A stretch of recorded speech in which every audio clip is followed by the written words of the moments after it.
Hey guys, welcome back to my channel. Before we dive into the video, make sure to subscribe and ring the bell icon. Let's dive in. What if the boss's son snatched your $80 million deal and called you just a self-taught coder? Watch how one frozen demo changed everything. He yanked the laptop out of my hands. "Let a Harvard man handle this," he said.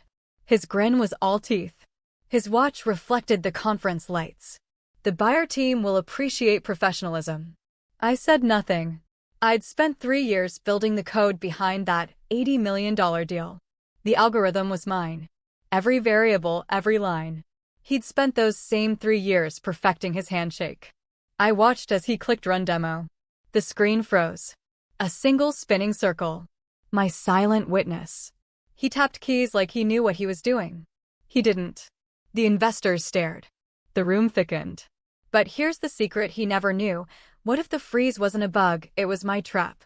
30 minutes later, the buyer's CTO called me privately. "The deal's off," he said. His tone wasn't anger. It was respect. Then quieter. "They'll beg with flowers, apologies, and papers for you to sign. Do not open the door." I didn't sleep that night. Not because I was angry. Anger is a fire. I prefer knives. Cold, precise, silent. He was the boss's son. "Ethan, the company's future," they said, "groomed for the throne." He called me the coder, never by name. Said I should thank the company for giving a self-taught kid a desk. He was right about one thing. I was self-taught. What he didn't understand was that self-taught people learn differently. We study failure like scripture. We remember everything. After the demo disaster, he panicked. He blamed me naturally. Said my code had bugs, except there weren't any. I knew what he didn't. The system only froze when accessed from unauthorized credentials. A little safety feature I'd built in quietly. When he copied the project files to his laptop that morning, the kill switch triggered. No data lost, just dormant, waiting. The CEO, his father, called me in the next day. "Son, this was a big mistake," he said, using the same tone people use before stabbing you with a smile. "We can recover," he continued. "But I'll need you to transfer the source code to corporate ownership." I nodded calm. "I'll need a new contract then." He laughed. "You're lucky to still have a job." I left his office with my badge still warm from his hand. That evening, I backed up every file. Then I deleted them everywhere but my encrypted drive. The system was mine legally, ethically, technically. They just hadn't realized yet. 3 days later, the buyer's CTO reached out again. "Your code impressed us," he said. "It's clean, efficient. We'd still like to work with you directly." I told him I wasn't available. Not yet. Because revenge isn't about speed.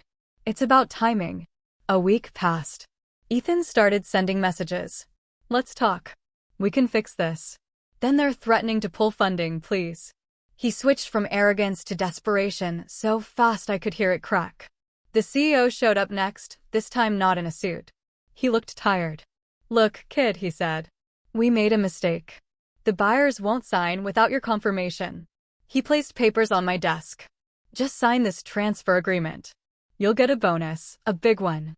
I looked at the paper. It was a neat death certificate for my creation. "I'll think about it," I said. That night, I did think while printing my resignation letter. The next morning, I walked into the boardroom where they'd gathered. Ethan looked pale.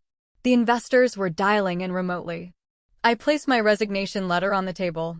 "You can't quit," his father said. "Watch me," I replied. They tried threats next, then offers, then flattery. But I'd already sent the project's original ownership documents, time-stamped, verifiable, to the buyers. The email subject line was simple: correction, author of Codebase. Within hours, they terminated the corporate deal and signed a new one with me directly. That evening, I got a delivery, a bouquet of lilies, a card. "Let's discuss terms."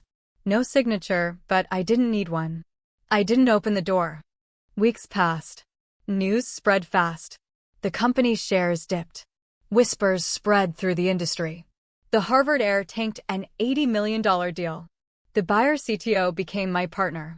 We launched a startup built on the original system. Cleaner, smarter, faster.